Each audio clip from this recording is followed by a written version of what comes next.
پاکستان میں کعبے کی طرف پاؤں یا پیچھے قرآن ہونا حرام سمجھا جاتا ہے. دیکھو یہ اختلافی مسئلہ ہے کہ کعبے کی طرف پاؤں کرنا جائز ہے یا نہیں ہے. عرب علماء کہتے ہیں جائز ہے, اور وہ کہتے ہیں اس کے ناجائز ہونے کی کوئی دلیل نہیں ہے. ہمارے ہاں بر صغیر کے علماء کہتے ہیں ناجائز ہے, کیونکہ اس کے جائز ہونے کی کوئی دلیل نہیں ہے. سمجھ میں آ رہی ہے بات کی نہیں؟ تو یہ سوچ کا فرق ہوتا ہے. اب عرب علماء کہتے ہیں جائز ہے کیونکہ ناجائز ہونے کی کوئی دلیل نہیں. ہم یہ کہتے ہیں کہ قرآن مجید میں اللہ تعالیٰ نے شاعر اللہ کی تعظیم کا, اس کو رسپیکٹ دینے کا حکم دیا ہے. سمجھ میں آ رہی ہے بات؟ اللہ نے کیا حکم دیا؟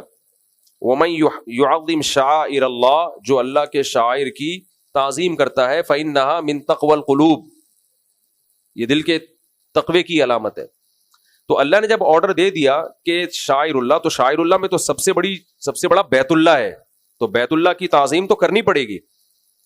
اب ہم یہ کہتے ہیں کہ جب قرآن نے بتا دیا کہ تعظیم بیت اللہ کو رسپیکٹ دینا فرض ہے, لازم ہے, تو اب ایک ایک چیز میں نہیں قرآن بتائے گا کہ یہ بھی نہ کرو یہ بھی نہ کرو. ہر وہ چیز جو عرف میں توہین سمجھی جاتی ہے عرف میں, تو وہ بیت اللہ کے ساتھ بھی وہ عمل جائز نہیں ہوگا.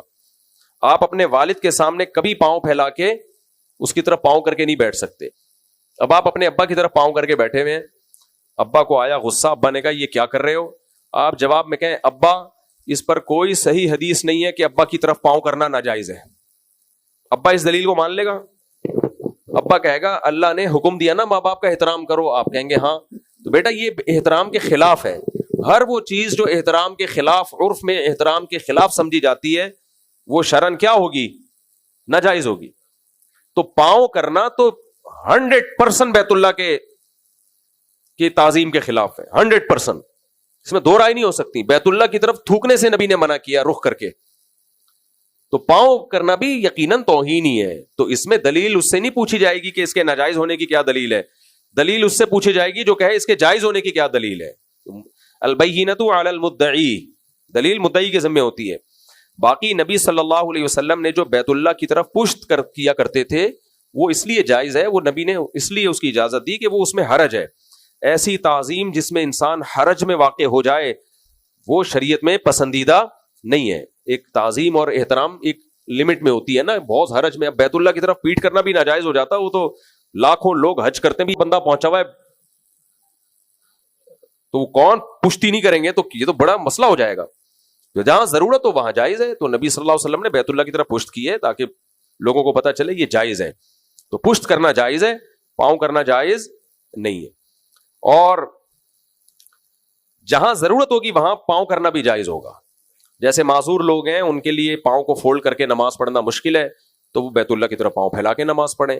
ہسپتالوں میں کیا ہوتا ہے, بعض دفعہ جو بیڈ ہے پیشنٹ کا اس کا رخ قبلے کی طرف ہوتا ہے, اس کا تو اب مریض کے لیے مجبوری ہوتی ہے, وہ بیڈ چینج نہیں کرنے دیتے, تو وہ ٹھیک ہے جائز ہے.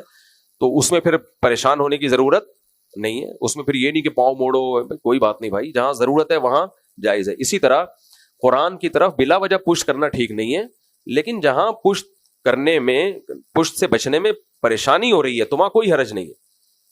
اس لیے جو عرب ملکوں میں ہم نے دیکھا ہے, لوگ پچھلی صف میں بھی قرآن پڑھ رہے ہوتے ہیں تو جائز ہے. یہ لوگ آگے بیٹھے ہوئے ہوتے ہیں, ان کی پشت قرآن کی طرف ہو رہی ہوتی ہے, جائز ہے, کیونکہ یہ ضرورت میں داخل ہے. کیونکہ اگر آپ اس کو جائز نہیں قرار دیتے تو صرف جو اگلی صف میں ہوں گے وہی قرآن پڑھ سکتے ہیں, پچھلی صف والا تو پڑھ ہی نہیں سکتا. تو آپ اتنے لوگوں کو قرآن کی تلاوت سے محروم کر رہے ہو بھائی. ہمارے یہاں اتنی ٹینشن لوگوں نے دی ہوئی ہے, پشت ہو رہی ہے, پشت ہو رہی ہے بھائی, پھر وہ بےچارا اینگل چینج کرتا رہتا ہے بیٹھ کے, اس کا اپنا فرما الائنمنٹ آؤٹ ہو جاتی ہے اس کی. تو ادب تمیز کو پر عمل کرنا چاہیے, لیکن اس کو مسلط نہیں کرنا چاہیے, مسلط نہیں کرنا چاہیے اپنے اوپر. تو اس لیے یہ جو ہمارے یہاں مسجدوں میں پیچھے قرآن ہی نہیں پڑھنے دیتے کہ پشت ہو رہی ہے, یہ غلط رواج ہے. تو پیچھے بھی آدمی ہونے چاہیے, قرآن پڑھیں, اس سے پیچھے بھی پڑھیں, کوئی بات نہیں. اگر آگے کسی کی پشت ہو رہی ہے تو اس کی توہین کی نیت نہیں ہے اور ضرورت بھی ہے, تو یہ شرعن جائز ہے, اس میں کوئی حرج نہیں. تو ادب کریں لیکن اس کو مسلط نہ کریں. وہ ایسے ہی ہے جیسے ایک قاری صاحب نے اپنے شاگرد کو کہا, تجوید سکھاتے تھے کہ کوئی بات تجوید کے بغیر نہیں کرنا. قرآن سکھا رہے تھے نا ان کو, ہر چیز کیسے, اردو بھی تجوید کے ساتھ. جیسے آپ نے قاری صاحب سے چھٹی لینی ہے تو قاری جی صاحب, صاحب باپ قلقلہ بھی ہوگا, قاری جی صاحب مجھے چھٹی چاہیے, پوری تجوید کے ساتھ. قاری صاحب نے لوگوں کو ٹرین کیا, بچوں کو. ایک دن کیا ہوا کہ وہ سگریٹ پی رہا تھا, چنگاری آ کے گری قاری صاحب کے کپڑوں پر, اب ہلکی سی آگ لگی, اب وہ آگ پھیلنا شروع. ایسے موقع پہ کیا ہے بھائی, جا کے بجھاؤ, تھپڑ مارو, بجھاؤ اس کو. اور بچوں کی ٹریننگ ہوئی بھی تھی. ایک بچے نے کہا قاری جی صاحب آپ کے کپڑوں پر چنگاری, پھر اس کو خیال آیا کہ نون کا وہ رہ گیا, غنہ رہ گیا, چنگاری. قاری صاحب آدھے تباہ ہو چکے تھے. تو بھائی ضرورت کے موقع پہ ادب تمیز نہیں دیکھی جاتی, بلکہ آپ جائیں وہ مارے تھپڑ لگاتے ہیں وہاں. ہمارے فرماتے تھے ایک آدمی کی چائے میں مکھی گر گئی, وہ آپ کے بزرگ ہیں, استاذ ہیں, وہ ادھر باتیں کرتے ہوئے وہ پی رہے ہیں نا, اب خطرہ ہے کہ مکھی جائے گی ان کے پیٹ میں. آپ ادب تمیز سے نحمدہ ونصلی علی رسولہ الکریم بھائی یہ تھوڑی کرو گے, آپ جا کے ان کے ہاتھ ایسے ہٹاؤ گے, منہ میں جا رہا ہے بھائی یہ مکھی جا رہی ہے آپ کے منہ میں, تو اس وقت بدتمیزی کا ثواب ملے گا. سمجھتے ہو کہ نہیں سمجھتے؟ ابا بعض بوڑھے والدین ایسے ہوتے ہیں کہ ان کا دماغ کام کرنا چھوڑ دیتا ہے, وہ دوا نہیں کھا رہے ہوتے, تو ایسے موقع پہ بدتمیزی سے ماں باپ کو دوا پلانی پڑتی ہے. آپ پیو گے لازمی, تھوڑا ڈانٹنا پڑتا ہے, تو یہ ڈانٹ ان کے فائدے کے لیے ہے. دیکھنے میں تو بے ادبی ہے لیکن یہ ادب کا تقاضا ہے, تو وہاں ادب دائیں بائیں کر دو. تو اسی طرح قرآن میں بھی اب ادب کی وجہ سے قرآن کی تلاوت ہی سے ہم محروم. ادب کرنا فرض ہے ہم پر قرآن کا, لیکن اتنا کہ اس میں حرج ہو. ہمارے سامنے نبی کی مثال ہے بھائی, بیت اللہ کی طرف پشت کر کے آپ لوگوں میں بات کرتے تھے, حالانکہ ایسا بھی ہو سکتا تھا کہ بیت اللہ کی طرف رخ کر لیتے, لیکن یہی کہ امت حرج میں پڑے گی. تو یہاں ہمارے یہاں دیکھا ہے لوگ قرآن پیچھے پڑھتے ہی نہیں ہیں کہ پیٹھ ہو جائے گی. کوئی بات نہیں یار, پڑھنے دو لوگوں کو. کیا صلاۃ و تسبیح مستند عمل ہے؟ صلاۃ و تسبیح اختلافی مسئلے مت چھیڑا کرو رمضان میں خاص طور پہ. پھر جب چھیڑتا ہوں تو پھر کمنٹس آنا شروع ہوتے ہیں, پوچھ لیا ہے تو بتا دیتا ہوں. صلاۃ و تسبیح پر چند پوائنٹ یاد رکھو. سب سے پہلی بات, کوئی صحیح حدیث اس پر موجود نہیں ہے. کوئی ایک بھی ایسی حدیث نہیں ہے جس کی سند بالکل ٹھیک ہو. لیکن چونکہ بہت کثرت سے حدیثیں ہیں تو محدثین کا اصول ہے کہ ضعیف حدیث تعدد طرق کی وجہ سے حسن درجے کو پہنچ جاتی ہے, قابل قبول بن جاتی ہے. میں نے جب یہ بات کہی نا تو ایک صاحب نے کمنٹس کیے ہوئے تھے, بہت سارے لوگ مل کے جھوٹ بولیں تو کیا وہ سچ ہو جائے گا؟ بھائی بہت سارے لوگ مل کے جھوٹ نہیں بول رہے. ضعیف حدیث موضوع من گھڑت نہیں ہوتی. اگر راوی کا جھوٹا ہونا ثابت ہو جائے نا تو وہ حدیث ضعیف نہیں کہلاتی, وہ تو موضوع من گھڑت کہلاتی ہے. تو ضعیف کا مطلب یہ ہے کہ راوی میں کچھ سقم ہے, اس کی میں ابھی ڈیٹیل میں نہیں جاتا, تو اس کی وجہ سے یقین نہیں ہے. لیکن جب بہت سارے طریقے طرق سے وہ حدیث ثابت ہوگی تو محدثین کا اصول ہے کہ وہ درجہ حسن تک پہنچ جاتی ہے. تو اسی بیس پر جمہور علماء کا مذہب یہ ہے کہ اگرچہ صلاۃ و تسبیح پر کوئی صحیح حدیث موجود نہیں ہے, لیکن چونکہ اتنے طریقوں سے اتنی سندوں سے مروی ہے تو اس میں قابل قبول ہے, لہذا اس پر عمل کرنا چاہیے. لیکن بعض علماء کا موقف یہ ہے کہ یہ اصول تو اپنی جگہ درست ہے کہ بہت ساری ضعیف حدیث ہوں گی تو وہ عمل حسن کو پہنچ جاتا ہے, وہ حدیث حسن ہوتی ہے, وہ قابل قبول ہوتی ہے, اس سے شرعی مسئلہ بھی ثابت ہو جاتا ہے.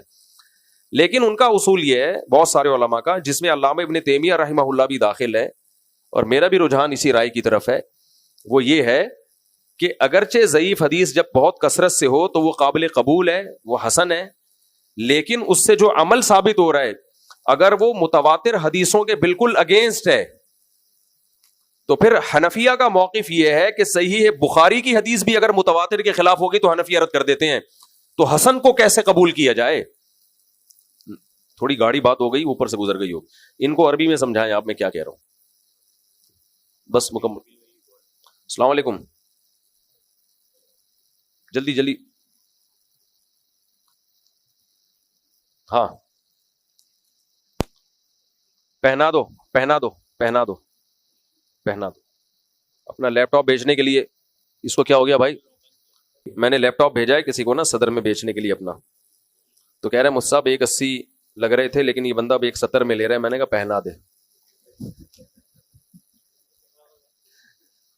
پہنا دو. تو میں یہ عرض کر رہا تھا, سمجھ میں آ رہی ہے بات جو میں علمی ایک بات بیان کر رہا ہوں.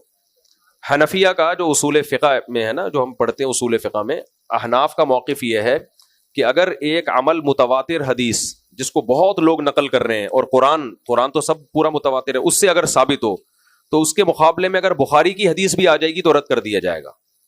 یہ احناف کا موقف ہے جو بہت 100% یقینی ہے، اس کو لیا جائے گا.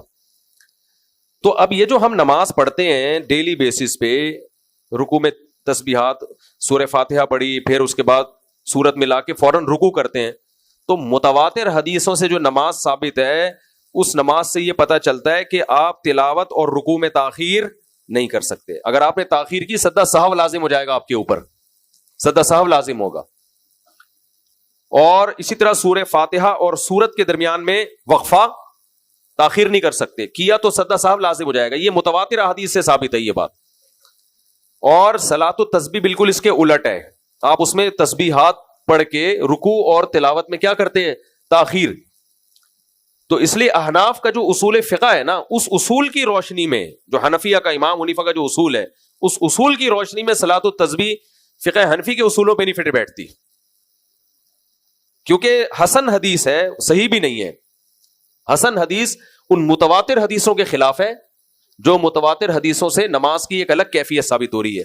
اس لیے ابن تیمیہ رحمہ اللہ، وہ حالانکہ وہ تو حنبلی تھے، لیکن انہوں نے بھی یہ بات لکھی ہے، لم یثبت مثلہ بمثلہ، ایسی نماز جو متواتر حدیثوں کے خلاف ہو، وہ والی نماز اس جیسی حدیث سے ثابت نہیں ہو سکتی، اس کے لیے اتنی ہی پاورفل حدیثیں ہونی چاہیے.